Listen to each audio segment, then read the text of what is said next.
સુરતમાં અસામાજિક તત્વોનો આતંક જોવા મળ્યો છે। મીઠી ખાડી ખાતે પતરાની ચાલ પાસે થયેલી મારામારીનો વિડીયો હાલ વાયરલ થયો છે।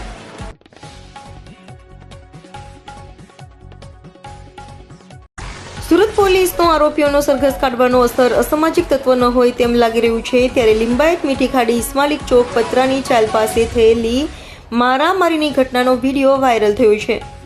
થોડાક દિવસ પહેલા વિસ્તારમાં અસામાજિક તત્વોએ આતંક મચાવ્યો હતો, જેઓનો પોલીસે સરઘસ પણ કાઢ્યું હતું। ત્યારે ફરી વખત અસામાજિક તત્વો મારામારી કરતા હોવાના સીસીટીવી ફૂટેજ સોશિયલ મીડિયામાં વાયરલ થયા છે। લાકડાના ફટકા સાથે લઈ લોકોને ધમકાવતો વિડીયો સામે આવતા અસામાજિક તત્વોનો આતંક ખુલ્લેઆમ દેખાઈ રહ્યો છે। ત્યારે લિંબાયત પોલીસે આવા અસામાજિક તત્વો સામે ક્યારે કડક કાર્યવાહી કરાશે તે જોવાનું રહ્યું।